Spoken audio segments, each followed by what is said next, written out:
This is Dan Nowman Niswander, and I am here at the family home of the Van Halens here in Pasadena, California.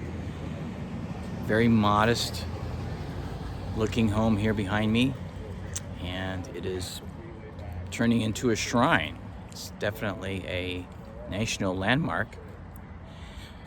And of course, many are all around the world are coming here to mourn the death of guitarist Eddie Van Halen. And it's interesting to me that he had such humble beginnings and very modest house. Van Halen started in the garage behind, and they went to school here in Pasadena. The Van Halens went to Pasadena High School. David Lee Roth went to Muir High School. And there's a pretty funny picture actually in the lobby of the high school on the alumni wall when you first walk in the front door, I have to say that. But the Van Halen brothers also went to Pasadena City College, which is right down the street here. So they probably walked to school. Their mother is from Indonesia and their father is from the Netherlands. So they came here as immigrants. They didn't speak English. Amazing story, very humble story, humble beginnings. Their mother insisted that the brothers learn how to play music, be trained, because their father was obviously professionally trained. And so they went to Pasadena City College, and I have some personal experience having worked there. So I could easily imagine the two brothers being there at the music school, hanging out in the quad, you know, that kind of thing. One time I was in Truncas Market parking lot. I was actually boogie boarding with a friend. We were in Malibu that particular day, and he went into the store and I stayed in the car. And on the other side of where we were parked in the parking lot, there was a Cherokee Jeep, and Eddie, and I believe it was Sammy Hagar's son, came out of the store and got into the Jeep and drove off. But I smiled at Eddie. He smiled back, and I think I might have waved at him. I was on the passenger side and they were on the other side, parked next to our car. So I have those stories. There's a little memorial here to Eddie Van Halen, not too far from the family home where he lived. That ain't it. I didn't even run it. Carved into wet cement in front of Eric's box. This is the liquor store where the band would come in and get their stuff before they went back home to practice here on Allen Avenue. Still here. Band dramas are not unusual, and certainly Van Halen is no exception. Those of us who are fans of music as well and follow certain bands, we are familiar with certain stories associated with our favorite bands. We all know the Beatles. Well, those who follow the Beatles more intensely know about Yoko Ono always hanging out in the studio, and the issues George Harrison had trying to get more of his songs in the band. And then, of course, the Paul is Dead thing on the Abbey Road cover with the bare feet, and like the rumors that he had died, or what's really going on. What's the difference between the fact and the fiction? It's not always clear, and it's used for marketing purposes as well to sell product, right? So it's nothing unusual. In the case of Van Halen, we know about the issues with David Lee Roth and Sammy Hagar, and there's questions about did they quit, were they fired? But I can confirm a fact actually associated with one of those dramas. When David Lee Roth left the band, apparently Eddie Van Halen was pretty bummed out about it, and he had to bring his Lamborghini for repairs here. This place is now out of business, but it's been here as recent as the 2000s, it was called Plotties, and they would surface high-end foreign automobiles. And he brought his Lamborghini here. Somebody at Plotties could tell he was kind of bummed out. Something was different, and Eddie said that, yeah, my singer just left the band, as in David Lee Roth. And somebody said, well, you know, Sammy Hagar is a customer here. Why don't you call Sammy Hagar and invite him into the band or something, you know? And so apparently the phone call could have happened here, but the exchange of that information did happen here. Even Sammy Hagar has confirmed that that's how they met, was basically through a connection at Plotties. So it's always interesting to get actual stories and to be on location to tell you the stories. And of course, this is Plotties in Pasadena, California.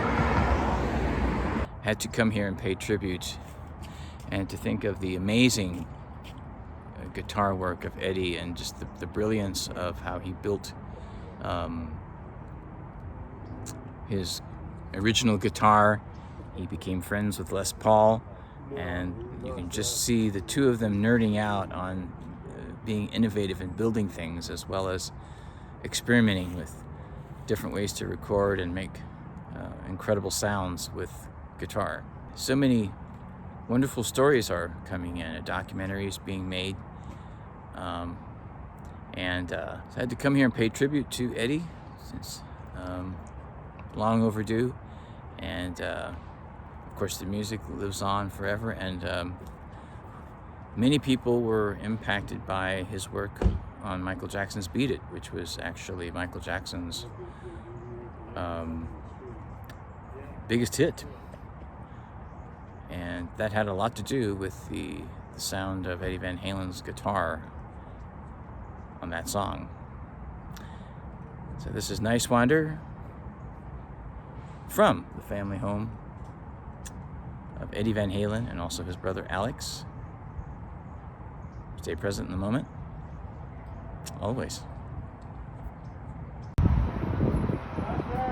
Thank you, senor. Was it me? No. Not far. So cool. But I think he's going through something right now. Of course. So happy.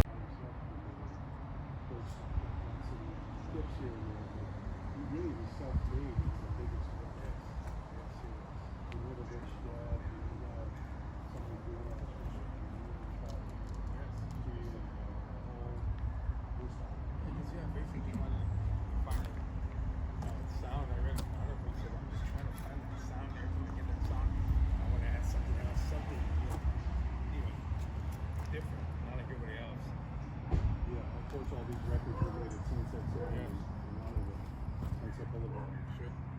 What a sound! It's like Templeman produced. And, you know, we're paying tribute. This is the Van Halen family home right here, and we can't get enough of these stories because from humble beginnings, they obviously dreamed really big. So, guess what?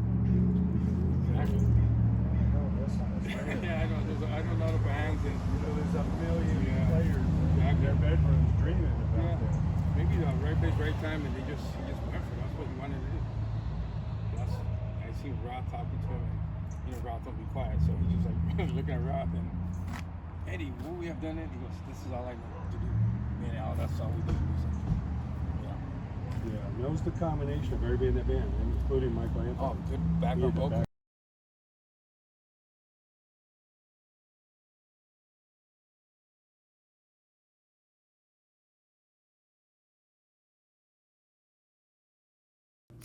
Hello, this is Niswander. Welcome to the Nowman Show. I am here with Lindsay Blake. She's the founder of IamNotAstalker.com website, which she dubs as your definitive source for filming locations. She's also a contributing editor to Discover Los Angeles and also Los Angeles Magazine, correct? Yep. So, Lindsay Blake, welcome to the Nowman Show. Thank you. I'm excited to be here. Yeah. Now, tell us a little bit about your website. So I write about filming locations, and I started it in November of 2007. So a ways back now, and I cover filming locations mainly in Los Angeles, but when I go on vacation to Hawaii or New York, I will write about those locations too. And there are film locations there in Hawaii too. Yep. I've been to some of them. Yep. So. Well, let's look at a few locations, Okay. shall we? Yeah, Okay. let's do it.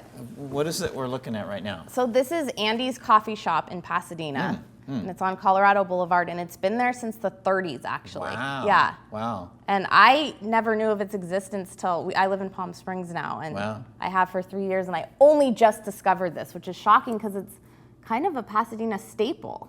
Exactly.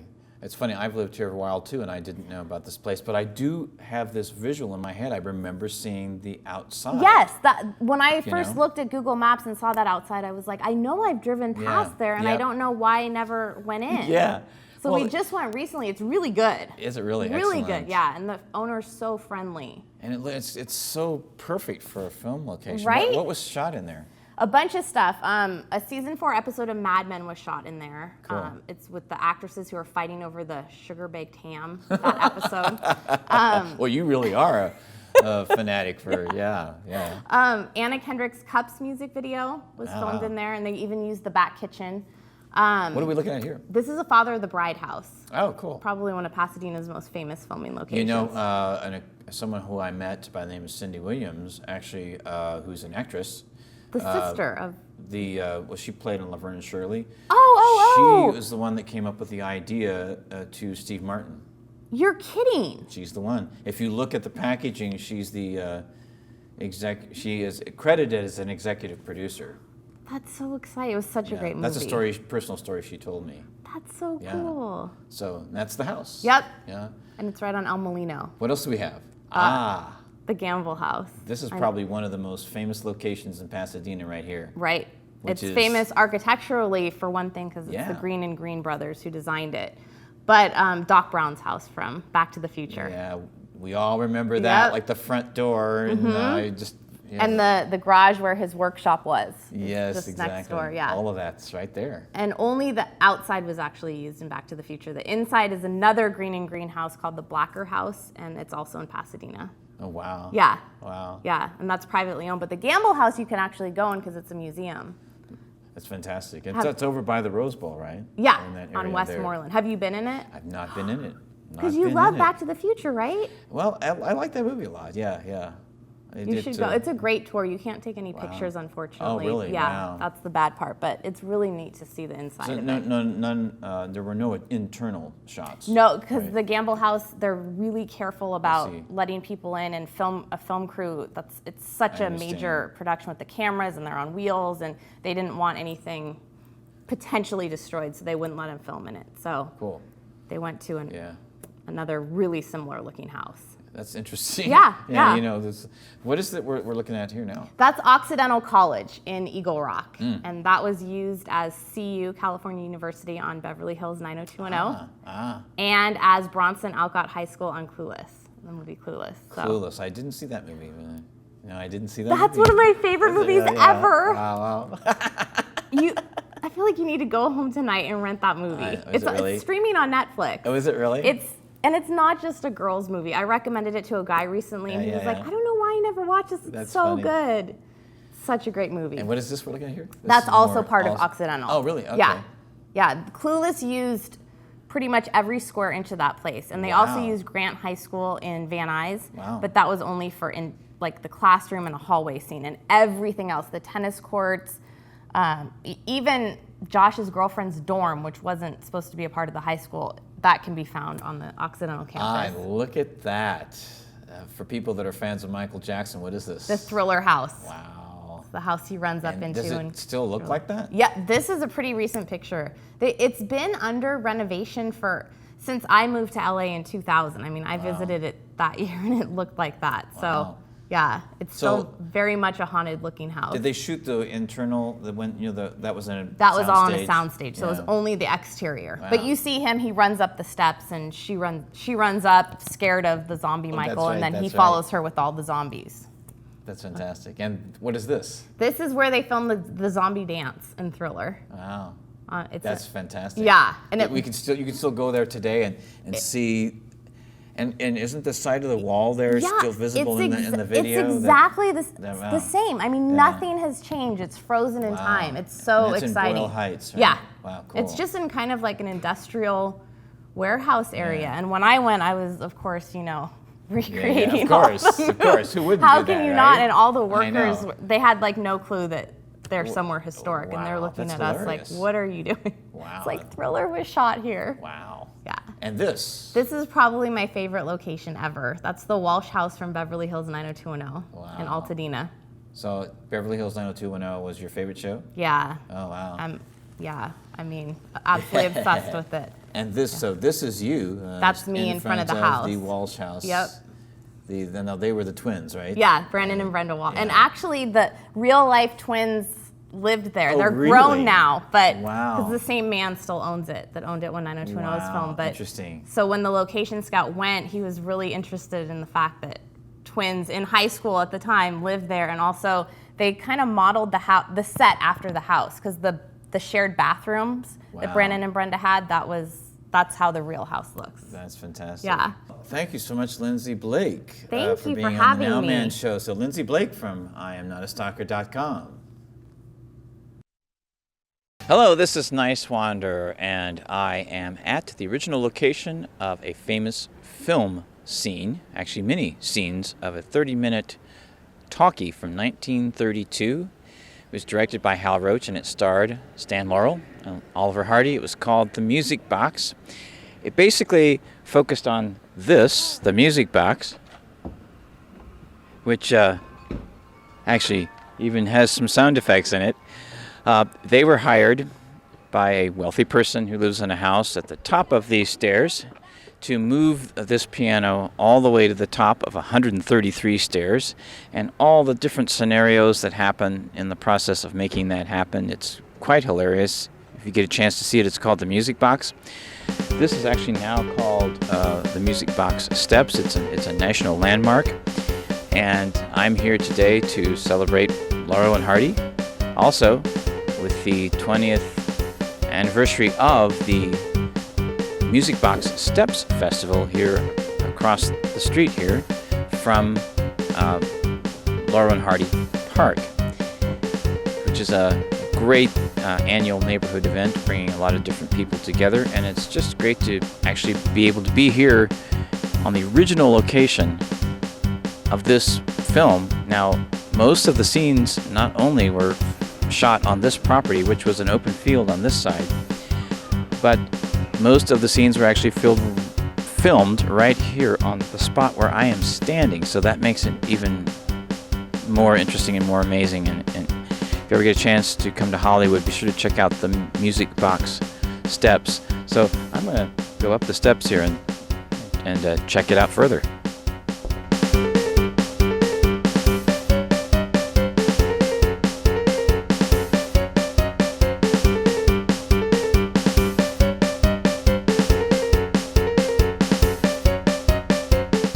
I'm here with Chris Spiker. Okay, Chris, where are you from? I'm from Lancaster, California. I'm assuming you built this.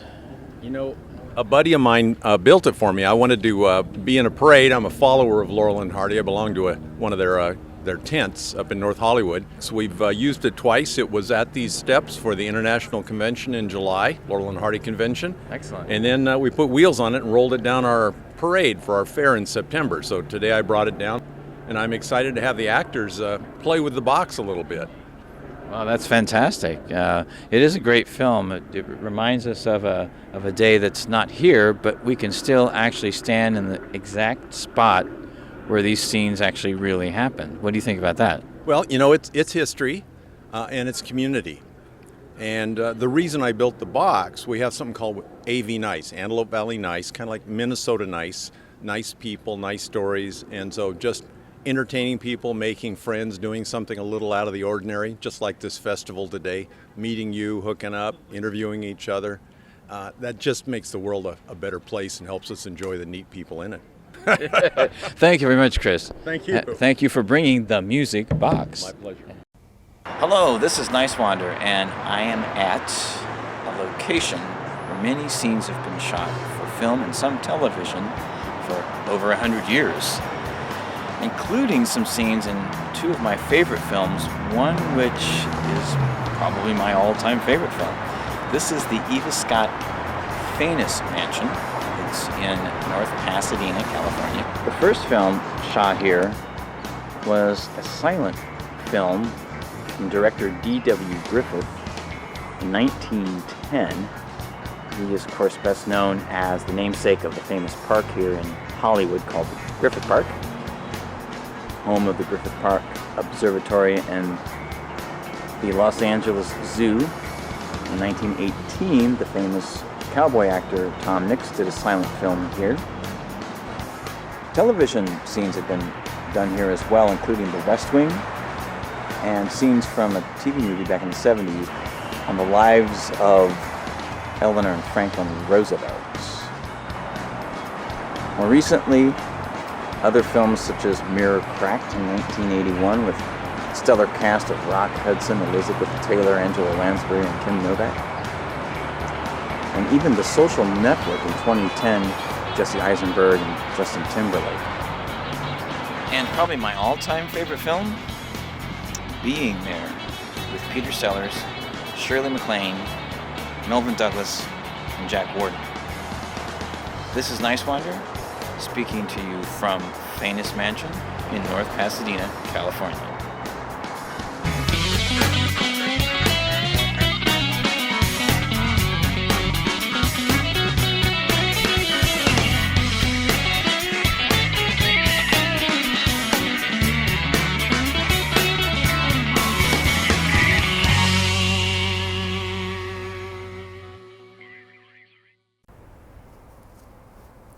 Here in Pasadena, the Pasadena Civic Auditorium. Behind me here, there's also the Pasadena Convention Center on either side of me. This is an historic spot as far as I'm concerned in my own life. I spent a lot of time here, did a lot of work here, one kind or another. Had very interesting experiences here. I'll start with the Pasadena Convention Center.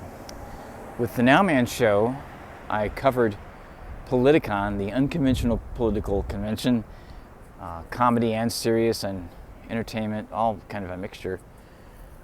In 2015, the debut one was in Los Angeles, but here also I covered the convention in 2016 and 2017 that took place here.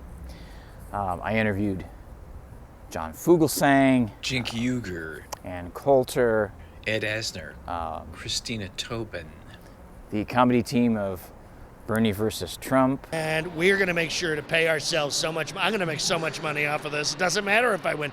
It doesn't matter if I win. And more. The problem is when you believe that a talking snake is real, but Christ saying love your enemies was just metaphor. And here, my first experience at the Civic Auditorium was actually in 1984 at the Olympics Arts Festival. I came to see the dance troupe of Twyla Tharp. And Twyla is most known for her work choreographing the musical Hair, also the movie Amadeus, and she worked with David Byrne and the Talking Heads on the Catherine Wheel project.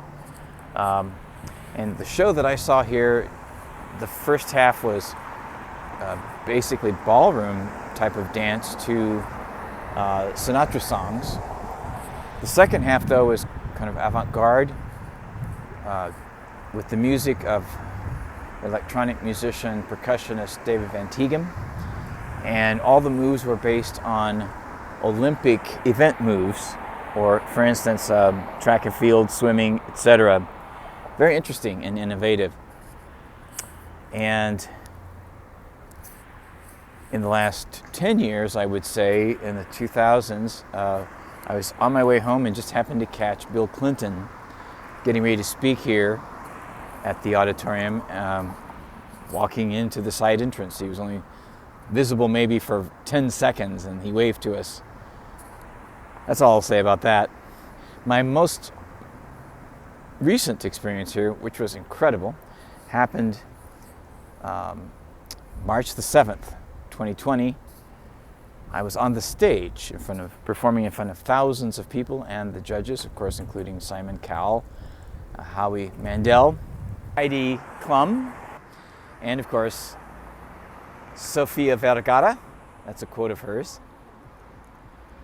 The first episode of season 15 of America's Got Talent. That was a great experience. And yep, right here on the stage, March the 7th. Once again, I have to say thank you to Simon Cowell for that opportunity and for the encouragement as well. Very popular presidential candidate Bernie Sanders, who ran for president in 2016 and 2020. Senator Bernard Sanders, I should say, from Vermont, had a big rally here at the convention center as well.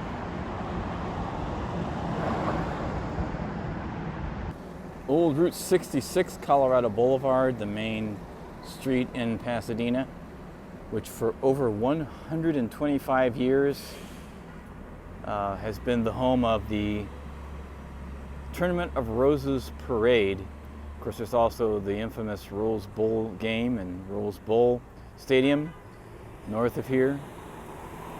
And in 2021, for the first time in those many years, it will not be running along Colorado Boulevard. No floats covered with beautiful flowers and organic materials, and not millions of people on the streets.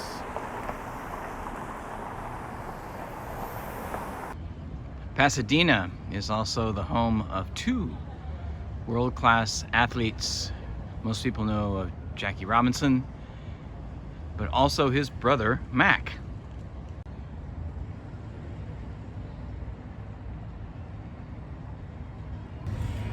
Pasadena City Hall has been around for a long time and can be seen in numerous productions, including the infamous Columbo episode with Peter Falk and his guest Patrick McGoohan. And in the 1940s, in the final scene of The Great Dictator with Charlie Chaplin doing his very infamous speech, and you can see that iconic tower in the background. Another historic spot. This happens to be some classic cars here on display today outside of City Hall. My father would definitely love this, that's for sure. Love you, Dad. And Friday night, March the 6th, well, until probably about 9 o'clock at night or so, I was actually at the Civic Auditorium, backstage working with America's Got Talent to get ready for Saturday. And literally, by coincidence, however you want to say it, it was incredible that just happened to be the night that the Bowie Celebration Band with Mike Garson was playing across the street at the Rose Club. So I went over there right after I was finished in the Civic Auditorium, bought a ticket, and the show started not long after. And it was an incredible weekend, including that too.